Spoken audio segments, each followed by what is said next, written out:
नमस्कार। दिन भर की बड़ी खबरों में आपका स्वागत है। मैं हूं आपके साथ मानसी। आज इस बुलेटिन में बात होगी अंतिम चरण में पहुंचे चुनाव प्रचार की, पीएम मोदी की रैली में किसानों के बवाल की। देखेंगे चुनाव आयोग के नोटिस पर कांग्रेस ने क्या जवाब दिया, सुप्रीम कोर्ट में चुनाव आयोग ने क्या दिया हलफनामा। जानेंगे केजरीवाल की मोदी सरकार पर बड़े आरोपों को और बुलेटिन के आखिर में बात प्रज्वल की बढ़ती मुश्किलों की। लेकिन उससे पहले एक नजर आज की सुर्खियों पर। एनसीपी शरद चंद्र पवार के प्रमुख शरद पवार का राहुल गांधी को लेकर बड़ा बयान। कहा, देश के लोग मानते हैं राहुल गांधी परिपक्व और गंभीर नेता। अग्निपथ योजना में हो सकते हैं बदलाव, अग्निवीरों पर सर्वे करा रही है सेना। इंडिया गठबंधन शुरू से ही अग्निपथ योजना पर उठा रहा है सवाल। हिमाचल की मंडी सीट से बीजेपी प्रत्याशी कंगना रनौत के खिलाफ चुनाव आयोग में शिकायत। कांग्रेस उम्मीदवार विक्रमादित्य सिंह ने भेजा मानहानि का नोटिस।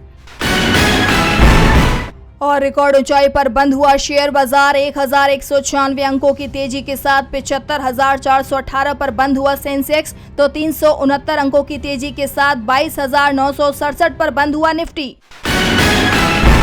ये तो थी सुर्खियां। अब बात आज की सबसे बड़ी खबर की। लोकसभा चुनाव के लिए प्रचार अभियान अब अपने अंतिम दौर में पहुंच गया है। ऐसे में कांग्रेस की पूर्व अध्यक्ष सोनिया गांधी ने जनता से खास अपील की है। तो राहुल गांधी ने दिल्ली में जनसभा की, तो वहीं अखिलेश ने प्रतापगढ़ में चुनावी सभा की। तो क्या कुछ रहा आज चुनाव प्रचार के दौरान खास, जानने के लिए देखिए ये रिपोर्ट। 7वें चरण के मतदान से पहले कांग्रेस की पूर्व अध्यक्ष सोनिया गांधी ने एक्स पर एक वीडियो जारी किया है। सोनिया गांधी ने वीडियो के जरिए मतदाताओं से कांग्रेस पार्टी के लिए वोट करने की अपील की। उन्होंने कहा, ये एक बहुत महत्वपूर्ण चुनाव है। ये चुनाव देश के लोकतंत्र और संविधान को बचाने का चुनाव है।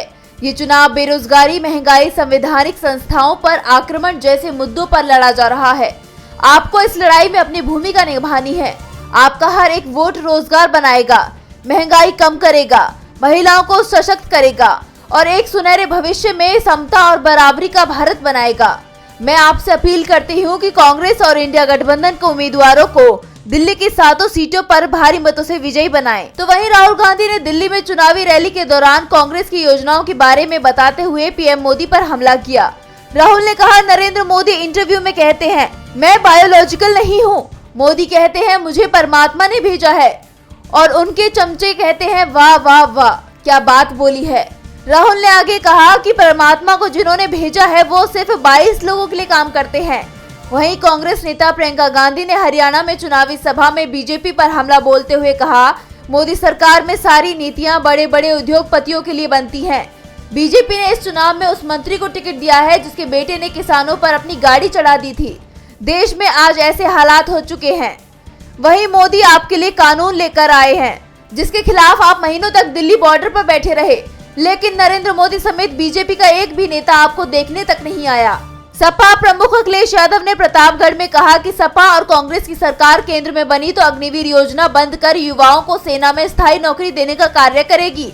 अब जनता भाजपा का हिसाब करेगी। 7वें चरण के लिए चुनाव प्रचार ने जोर पकड़ लिया है, तो 6वें की वोटिंग की तैयारियां तेज हो गई हैं। इसके लिए चुनाव प्रचार थम गया है। 25 मई को छठे दौर में 8 राज्यों के कुल 58 सीटों के लिए वोटिंग होगी। तो इस चरण में कहां किन दिग्गजों की साख लगी है दांव पर, किन सीटों पर है कांटे की टक्कर, जानने के लिए देखिए ये रिपोर्ट। लोकसभा चुनाव अपने अंतिम चरण की तरफ बढ़ रहे हैं। 25 मई को छठे चरण के लिए मतदान होने हैं, जिसके बाद केवल एक चरण की वोटिंग बच जाएगी। छठे चरण में 8 राज्यों की 58 सीटों पर मतदान होने हैं, जो पहले 7 राज्यों की 57 सीटों पर होनी थी।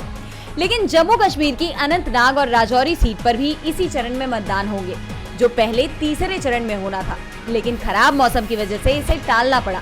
इसके अलावा इस चरण में बिहार की 8, हरियाणा की 10, दिल्ली की 7, झारखंड की 4, ओडिशा की 6, उत्तर प्रदेश की 14 और पश्चिम बंगाल की 8 लोकसभा सीटों पर वोटिंग होनी है। इस बार मैदान में कुल 889 प्रत्याशी हैं। उत्तर प्रदेश के पीलीभीत से पूर्व केंद्रीय मंत्री मेनका गांधी, आजमगढ़ से बीजेपी प्रत्याशी व भोजपुरी कलाकार निरहुआ, उत्तर पूर्वी दिल्ली से भोजपुरी कलाकार मनोज तिवारी, कांग्रेस प्रत्याशी कन्हैया कुमार, जम्मू कश्मीर की अनंतनाग राजौरी सीट से पूर्व मुख्यमंत्री महबूबा मुफ्ती और हरियाणा की करनाल सीट से मनोहर लाल खट्टर, गुड़गांव से केंद्रीय मंत्री राव इंद्रजीत सिंह और कांग्रेस प्रत्याशी व फिल्म अभिनेता राज बब्बर, पुरी से बीजेपी प्रवक्ता संबित पात्रा समेत कई दिग्गजों की किस्मत का फैसला इसी चरण में ईवीएम में बंद हो जाएगा। एक तरफ छठे चरण के चुनाव को लेकर बीजेपी टेंशन में है, तो वहीं पटियाला में किसानों ने पीएम मोदी को टेंशन दे दी है। पीएम मोदी की रैली में बवाल हो गया। किसान लगातार मोदी सरकार का विरोध कर रहे हैं। ऐसे में मोदी रैली के लिए पटियाला पहुंचे, जहां किसानों ने जमकर बवाल किया। तो क्या है पूरा मामला, देखिए ये रिपोर्ट। किसानों की नाराजगी इस बार बीजेपी पर बहुत भारी पड़ती दिखाई दे रही है। पंजाब हरियाणा के बीच शंभू बॉर्डर पर किसानों के धरने को 100 दिन हो चुके हैं और जैसे ही किसानों को खबर हुई कि पीएम मोदी पटियाला में रैली कर रहे हैं, किसानों ने भी पटियाला की तरफ कूच कर दी। गुरुवार को पटियाला में पीएम की जनसभा से पहले किसानों ने उनकी रैली का कड़ा विरोध किया।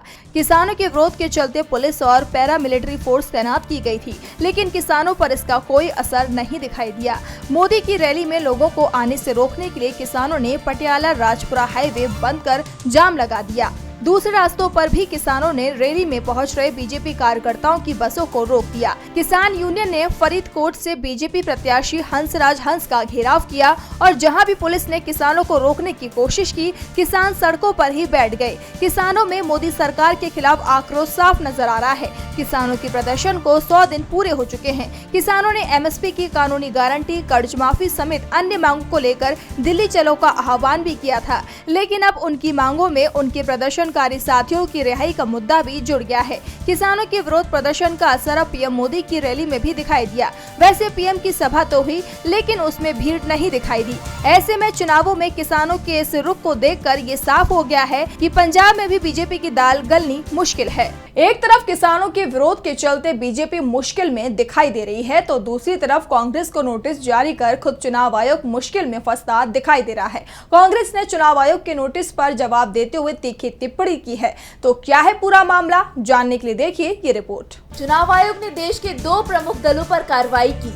एक नोटिस बीजेपी के धार्मिक मुद्दों पर भाषणों पर रोक लगाने के लिए जारी किया, तो दूसरा नोटिस कांग्रेस के अध्यक्ष मल्लिकार्जुन खड़गे को भी जारी किया। आयोग ने कांग्रेस को डिफेंस फोर्सेस का राजनीतिकरण न करने की सलाह दी, जिसे लेकर चर्चाएं काफी तेज हैं। चुनाव आयोग के नोटिस पर कांग्रेस नेता और पूर्व वित्त मंत्री पी चिदम्बरम ने आपत्ति जताते हुए ट्वीट किया।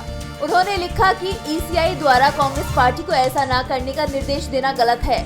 अग्निवीर योजना का राजनीतिकरण न करे। राजनीतिकरण का क्या मतलब है? क्या ईसीआई का मतलब आलोचना है? अग्निवीर एक योजना है, सरकार की नीति का उत्पाद है। किसी विपक्षी राजनीतिक दल का ये अधिकार है कि वो सरकार की किसी नीति की आलोचना करे और घोषणा करे कि अगर वो सत्ता में आया तो योजना को समाप्त कर दिया जाएगा।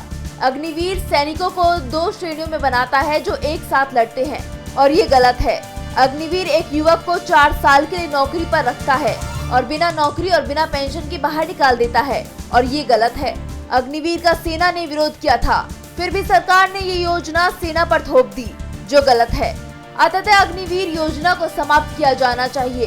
कांग्रेस पार्टी को निर्देश देने में ईसीआई बेहद गलत थी, और एक नागरिक के तौर पर ये कहना मेरा अधिकार है कि ईसीआई का निर्देश गलत था। बता दें कि चुनाव आयोग ने कांग्रेस को संविधान और अग्निवीर योजना पर अपने भाषणों को मर्यादित रखने की नसीहत दी थी, और अब कांग्रेस के इस जवाब से आयोग भी सवालों के घेरे में आ गया है। लंबे वक्त से किसान बीजेपी का विरोध कर रहे हैं, वहीं चुनावों के बीच विपक्ष लगातार आयोग पर सवाल उठा रहा है। वोटिंग के आंकड़ों को लेकर भी विपक्ष ने चुनाव आयोग को घेरा, तो वहीं अब ये मामला सुप्रीम कोर्ट पहुंच गया है। एडीआर ने इस मामले में सुप्रीम कोर्ट में एक याचिका दाखिल की थी, जिसके बाद कोर्ट ने चुनाव आयोग से जवाब मांगा था, और अब आयोग ने कोर्ट में जवाब दाखिल कर दिया है। तो क्या कहा है आयोग ने, देखिए ये रिपोर्ट। वोटिंग का डेटा 48 घंटे के अंदर न दे पाने की चुनाव आयोग की मजबूरी क्या है? वोटिंग के आंकड़ों को लेकर association for democratic reforms ADR की याचिका पर सुनवाई करते हुए सुप्रीम कोर्ट ने चुनाव आयोग से ये अहम सवाल किया था और इस पर 24 मई तक जवाब मांगा था, लेकिन चुनाव आयोग ने पहले ही अपना जवाब सुप्रीम कोर्ट को दे दिया है। चुनाव आयोग की तरफ से सुप्रीम कोर्ट में जमा किए गए एफिडेविट में कहा गया है कि वो 48 घंटे के भीतर बूथवार वोटिंग का डेटा सार्वजनिक नहीं कर सकता। आयोग का कहना है कि फॉर्म 17C, जिसमें हर मतदान केंद्र पर डाले गए वोटों का रिकॉर्ड होता है, उसके आधार पर वोटिंग डेटा का खुलासा करने से मतदाताओं के बीच भ्रम पैदा होगा, क्योंकि इसमें बैलेट पेपर की गिनती भी शामिल होगी। साथ ही आयोग ने कहा कि ऐसा कोई कानून ही नहीं है जिसके आधार पर सभी मतदान केंद्रों का फाइनल वोटिंग डेटा जारी करने के लिए कहा जा सके। फॉर्म 17C केवल पोलिंग एजेंट को दे सकते हैं।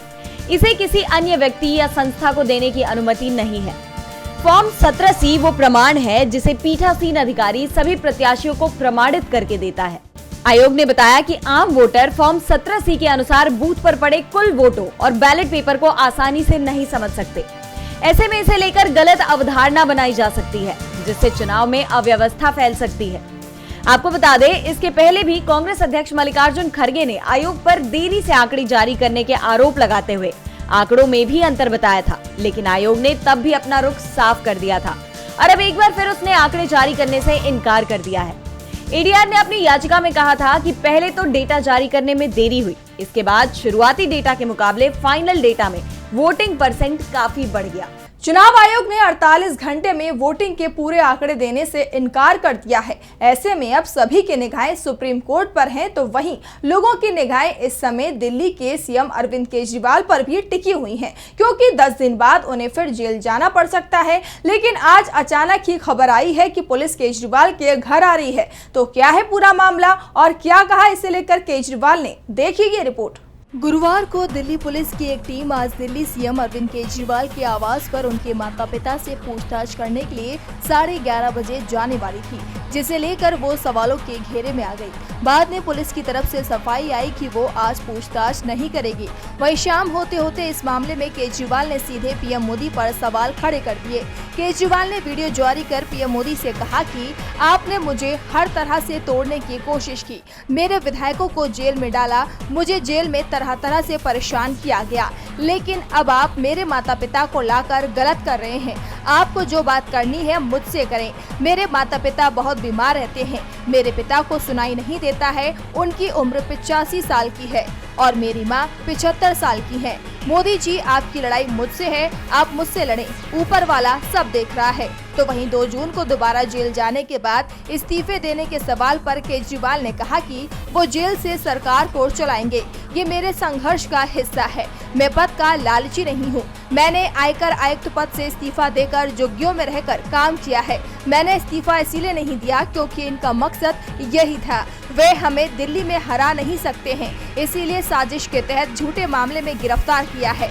इन्होंने सोचा था कि मैं इस्तीफा दूंगा और ये हमारी सरकार गिरा देंगे, इसीलिए बिल्कुल इस्तीफा नहीं दूंगा। अगर मैं इस्तीफा दे दूंगा तो कल को किसी भी चुनी हुई सरकार के मुख्यमंत्री को गिरफ्तार कर उसका इस्तीफा दिला देंगे। एक एक करके सारे विपक्ष की सरकारें गिरा देंगे, क्योंकि इन लोगों ने जनतंत्र को कैद किया हुआ है। जनतंत्र को हम जेल से चला कर दिखाएंगे। इसके लिए हम सुप्रीम कोर्ट का दरवाजा खटखटाएंगे और कहेंगे कि जनता के कामों का निपटारा करने के लिए हमें जेल में रहकर सरकार चलाने की सुविधा मिले। साथ ही केजरीवाल ने दावा किया कि सत्ता में आने पर वो 100 दिन के अंदर अग्निवीर योजना बंद कर देंगे। जो बच्चे अभी भर्ती हो चुके हैं उन्हें पक्का करेंगे। और बुलेटिन के आखिर में बात प्रज्वल रेवन्ना की बढ़ती मुश्किलों की।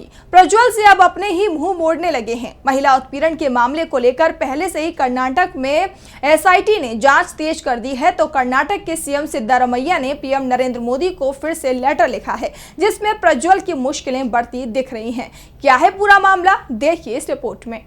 कथित सेक्स स्कैंडल मामले के सामने आने के बाद से फरार चल रहे जेडीएस सांसद प्रज्वल रेवन्ना को भारत लाने की कोशिश तेज हो गई है। कर्नाटक के सीएम सिद्धारमैया ने पीएम मोदी को फिर से लेटर लिखा है। सीएम ने रेवन्ना केस में एक्शन तेज करने की अपील की है। सिद्धारमैया ने लेटर में लिखा, शर्मनाक है कि प्रज्वल रेवन्ना अपने जघन्य कृत्यों की खबर सामने आने की तुरंत बाद और अपने खिलाफ पहली एफआईआर दर्ज होने से कुछ घंटे पहले अपने राजनयिक पासपोर्ट का उपयोग करके 27 अप्रैल को देश से भागकर जर्मनी चले गए। उन्होंने पीएम से प्रज्वल रेवन्ना का डिप्लोमेटिक पासपोर्ट रद्द करवाने की मांग की है। वहीं विदेश मंत्रालय का भी जवाब सामने आ गया है। विदेश मंत्रालय की तरफ से कहा गया है कि कर्नाटक सरकार की मांग पर एक्शन शुरू कर दिया गया है। बता दें कि इससे पहले कर्नाटक के मुख्यमंत्री सिद्धारमैया ने 1 मई को भी पीएम मोदी को लेटर लिखकर उनसे अनुरोध किया था कि वो विदेश मंत्रालय और गृह मंत्रालय को प्रज्वल रेवन्ना को जारी किए गए डिप्लोमेटिक पासपोर्ट को रद्द करने और उसकी वापसी सुनिश्चित करने का निर्देश दे। वहीं उनके खिलाफ ब्लू कॉर्नर नोटिस भी जारी कर दिया गया है। दरअसल सेक्स स्कैंडल का खुलासा होने के बाद से प्रज्वल रेवन्ना देश छोड़कर जर्मनी चला गया था, जिसके बाद से कर्नाटक सरकार प्रज्वल को देश वापस लाने की कोशिश में जुटी हुई है। तो वहीं एसआईटी मामले की जांच कर रही है। दूसरी तरफ प्रज्वल रेवन्ना के चाचा एचडी कुमारस्वामी ने प्रज्वल से भारत लौटने की अपील की है। एनडीए प्रत्याशी प्रज्वल रेवन्ना को पार्टी ने मामला सामने आने के बाद ही निष्कासित कर दिया था। कर्नाटक में कथित सेक्स स्कैंडल मामले में प्रज्वल रेवन्ना मुख्य आरोपी हैं। तो आज इस बुलेटिन में इतना ही। आप देखते रहिए डीबी लाइव। नमस्कार।